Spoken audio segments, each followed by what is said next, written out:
Olá, eu sou o Márcio Miranda e esse é mais um 15 Minutos, nosso podcast diário aqui da Gazeta do Povo, nesses dias de retrospectiva 2019 e pensando também no que vem por aí em 2020. Foram julgados e punidos, graças ao patriotismo, perseverança e coragem de um juiz que é símbolo no meu país, o doutor Sérgio Moro, nosso atual ministro da Justiça e Segurança Pública. No período de transição entre a eleição e o início efetivo do governo, uma escolha do então presidente eleito Jair Bolsonaro foi disparada que gerou a maior repercussão. Concordei com 100% do que ele propôs, né?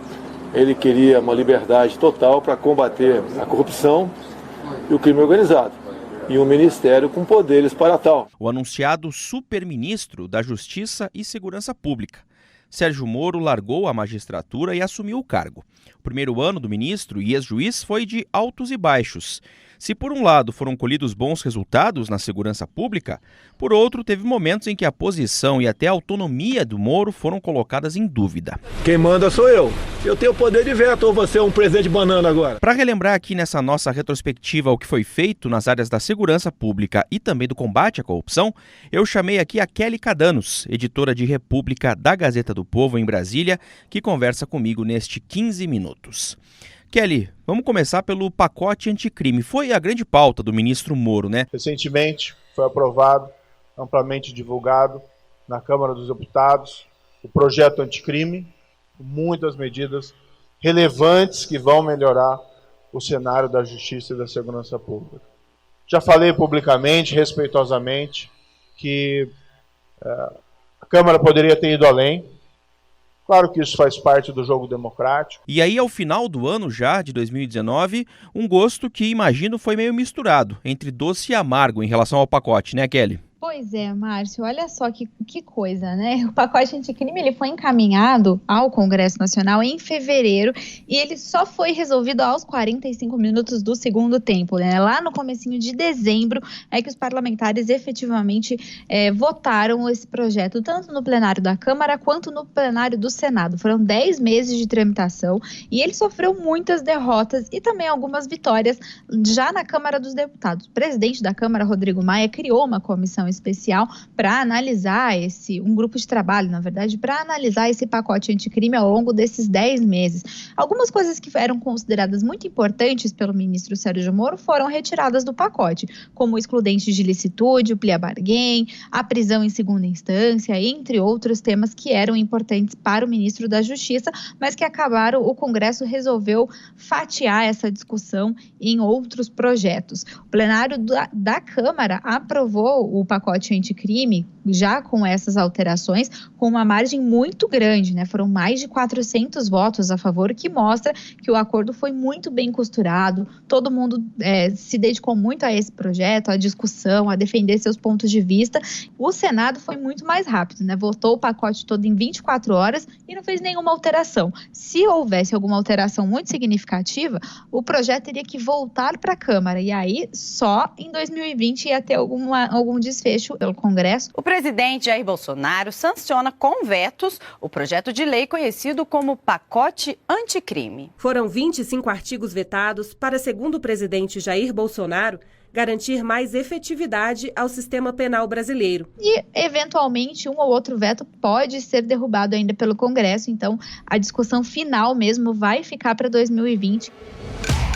Bom, passando um pouco de assunto aqui, falando nessa retrospectiva, Kelly, nas estatísticas, dá para dizer que teve boa notícia em relação à segurança pública nesse ano de 2019, né? Teve sim. Os homicídios no país já vinham em uma tendência de queda desde 2018, né? E isso se confirmou ao longo de 2019 também. O Sistema Nacional de Informações de Segurança Pública, o SINESP, que é uma base com os boletins de ocorrência dos estados e do Distrito Federal, ele destacou ali nos 9 primeiros meses do ano, que é o tempo que ele já tem consolidado, uma redução de 22% nos homicídios em todo o país. Então foram quase 7 mil vidas preservadas, 7 mil mortes a menos em relação ao mesmo período do ano passado, de 2018. Então isso foi muito comemorado pelo ministro da Justiça e Segurança, né, o ministro Sérgio Moro. Como essa queda tem sido expressiva e verificada praticamente no país inteiro, não é nenhuma ousadia afirmar que parte dela está relacionada às ações do governo central de atuação uniforme em todo o país. E também teve queda nas ocorrências de estupro, que caiu 10,5%, furto de veículos, com 11% a menos, lesão corporal seguida de morte, de menos 4%, latrocínio, tentativa de homicídio, roubos a instituições financeiras, roubo de cargas, entre outras coisas. Ainda sobre segurança, vamos lembrar, o ano foi marcado pelas violentas rebeliões e chacinas em presídios lá do norte do país, evidenciando aí a situação do caos, muitas vezes, no sistema carcerário do país, uma preocupação que também, claro, chegou ao governo federal e ao Ministério da Justiça e da Segurança Pública, né, Kelly? Sim, Márcio, apesar da segurança pública e, por consequência, a administração dos presídios ser uma atribuição dos governos dos estados, o Ministério da Justiça foi chamado a ajudar algumas vezes. A gente lembra, por exemplo, que teve aquela chacina no Amazonas que deixou mais de 50 mortos, também teve uma chacina no Pará, em Altamira, que deixou 62 pessoas mortas em uma briga de facções dentro do presídio. O ministro da Justiça e Segurança Pública, Sérgio Moro, disse que não havia informações que pudessem prevenir o massacre. Não havia informação de inteligência antes do governo federal e que nós temos presente também não tinha do governo estadual. Em torno do IML, parentes de presos estão entre o desespero e a angústia. O governo do Pará começou a transferir os suspeitos de comandar um dos maiores massacres da história dos presídios brasileiros. Então, o governo federal ele tem apostado numa atuação de forças-tarefas de intervenção penitenciária, que é para auxiliar os estados a lidarem com essas situações de crise, né? Então, 3 estados têm essa força-tarefa ainda operando no final de 2019. Roraima, o Amazonas e no Pará, né? Essa força-tarefa chega, toma o controle da unidade e estabelece ali alguns padrões de fiscalização, de funcionamento da unidade, enfim, para tentar retomar o controle. E no meio disso, em outubro, a gente teve uma situação lá no Pará que o coordenador institucional dessa força-tarefa, o Maicon César Rotava, ele foi afastado liminarmente do cargo pela Justiça, acusado de praticar tortura no presídio. A denúncia foi feita pelo Ministério Público Federal e o Ministério da Justiça minimizou e disse que laudos periciais apontavam que as denúncias eram falsas. Essa situação ainda não está muito bem esclarecida, a gente vai precisar continuar acompanhando, mas a força-tarefa continua atuando lá no estado e também nos outros 2 estados. Então, trazendo aí essa reestruturação dos sistemas carcerários estaduais e tentando aplicar o sistema federal, né? Porque a gente sabe que nos presídios de segurança máxima é muito difícil não, né? Nunca teve rebelião, não entra celular, então eles estão tentando, com essas forças-tarefas, disseminar essa atuação federal dentro dos estados. Muito bem, no começo aqui desse episódio, Kelly, eu falei que a gente ia tratar de combate à violência e também combate à corrupção nesse primeiro ano que passou aí no governo federal. Vamos passar então para o combate à corrupção e aí dá pra gente dizer, creio que é até um consenso, né, que algumas atitudes, de certa maneira, tomadas durante esse primeiro ano de governo Bolsonaro, colocaram um contraste entre o presidente da República, Jair Bolsonaro, e o candidato Jair Bolsonaro antes de ser eleito. Vamos lembrar por que exatamente, Kelly? Pois é, e não foi só um contraste entre candidato Bolsonaro e presidente Bolsonaro. Também teve um contraste aí entre presidente Bolsonaro e ministro da Justiça, Sérgio Moro, né? Verdade. A gente lembra que o ministro Sérgio Moro é um símbolo do combate à corrupção e por isso, inclusive, foi chamado a integrar o governo. Mas o governo, ao longo do ano, deu algumas demonstrações de que não estava tão comprometido assim com o combate à corrupção.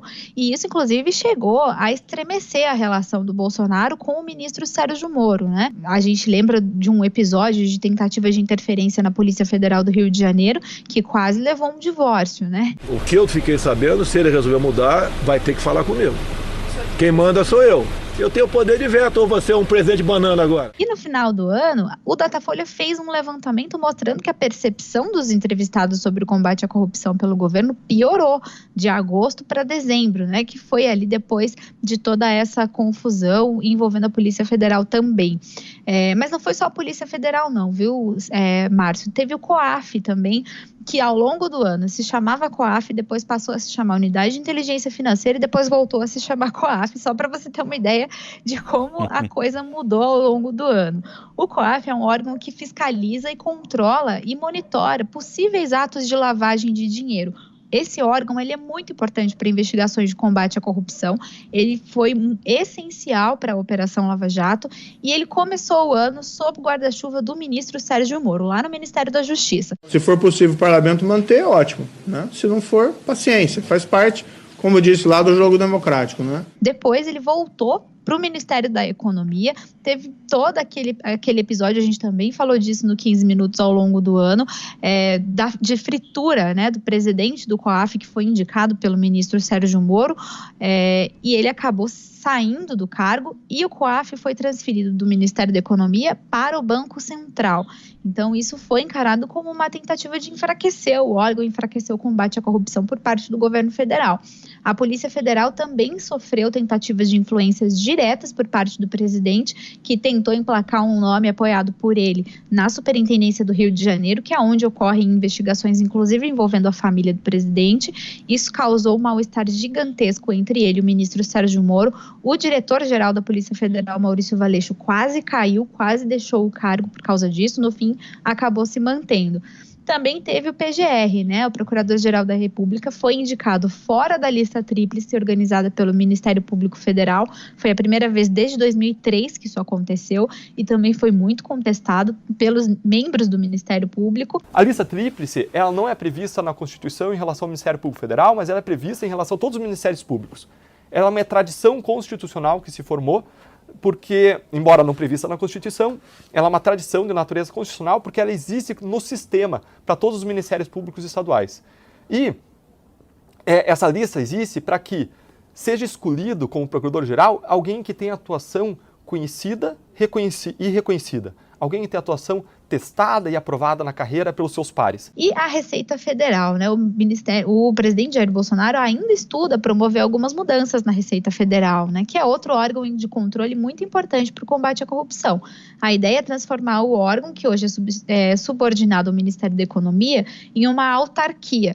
E todo mundo está dizendo que isso pode enfraquecer o combate à corrupção, porque deixa a Receita Federal mais sujeita à interferência política. E também teve algumas substituições na superintendência do órgão também no Rio de Janeiro, que foram promovidas pelo presidente Jair Bolsonaro.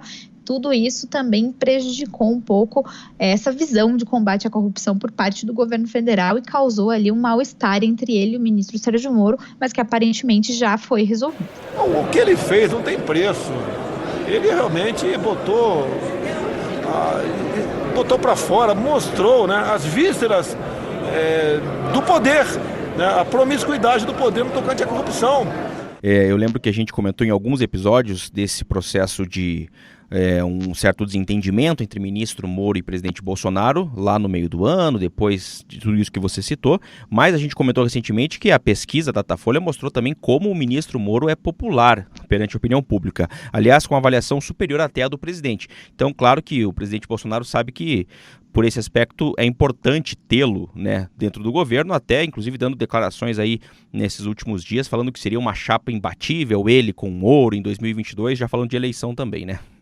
Exatamente, é um arsenal ali que o presidente não pode se dar o luxo de se desfazer, claro, né? Porque o ministro Sérgio Moro é mais popular, inclusive, que ele mesmo, né? É o ministro mais popular de toda a esplanada dos ministérios e trocá-lo ou fazer com que o ministro saia do cargo por conta de desentendimento em relação ao combate à corrupção pode colocar o apoio popular, que já não é muito, que o governo tem, em xeque, né? Porque entre o presidente Bolsonaro e a Lava Jato, muitos dos apoiadores do governo acho que optariam pela Lava Jato. Isso tem sido evidenciado também. Pra gente fechar rapidamente, Kelly, teve também coisa boa nessa área aí do combate à corrupção durante o ano ou não? Teve, Márcio, teve sim. O próprio Ministério da Justiça, já que a gente está falando de Moro e da Lava Jato, ele reforçou com 50 policiais federais com dedicação exclusiva às investigações da Lava Jato nos estados onde há essas forças-tarefas, né? Que é no Paraná, São Paulo, Rio de Janeiro e Distrito Federal. Todos esses órgãos da Polícia Federal receberam esse reforço para investigação de corrupção da Operação Lava Jato. E o Ministério da Justiça também apoiou a criação de 29 delegacias de polícia civil em 18 estados, dedicadas exclusivamente ao combate à corrupção. Foi um incentivo para que os estados criassem uma delegacia só para investigar casos de corrupção. Então, 18 estados já têm essas delegacias e a meta é que os 26 estados mais o Distrito Federal tenham tudo isso até o final do governo Bolsonaro, né? E a Controladoria Geral da União também desenvolveu algumas ações importantes de combate à corrupção em 2019. A CGU firmou, por exemplo, um acordo de leniência com a Camargo Correia, que é uma empreiteira envolvida na Lava Jato, que fará com que a empresa pague um total de 1 bilhão e 300 milhões de reais de volta aos cofres públicos. E ao longo do ano, a CGU também realizou mais de 1.500 auditorias, fiscalizações, que acabaram resultando na recuperação de 219 milhões de reais aos cofres públicos também, além de impedir que 3 bilhões e 300 milhões fossem gastos indevidamente. Então, isso também deu um grande apoio ao combate à corrupção. E a CGU também atuou para cancelar ou suspender algumas licitações que estavam em andamento pelo governo federal e que poderiam apresentar riscos na contratação. Então, o potencial de prejuízo financeiro evitado com a iniciativa da CGU foi de cerca de 692 milhões de reais. Então, tem alguns órgãos, sim, que estão funcionando bem nesse combate à corrupção. A Polícia Federal deflagrou 145 operações de combate à corrupção em todo o país ao longo de 2019. Isso também é importante ressaltar. E a CGU participou da deflagração de 46 dessas operações especiais de combate à corrupção também ao longo do ano. Tá, então o balanço da parte positiva nesse aspecto. Kelly Cadanos, editora de República aqui da Gazeta. Obrigado pela participação, por lembrar todos esses fatos importantes do ano aqui no 15 Minutos. Até a próxima. Até a próxima, Márcio. E termina aqui mais um episódio do 15 Minutos, podcast aqui da Gazeta do Povo. Lembrando que o 15 Minutos tem a produção da Jennifer Ribeiro, da Maria Escrocaro e do Moreno Valério, a montagem do Leonardo Bestloff e a direção de conteúdo do Rodrigo Fernandes. Eu sou o Márcio Miranda e agradeço muito a sua companhia. Até mais!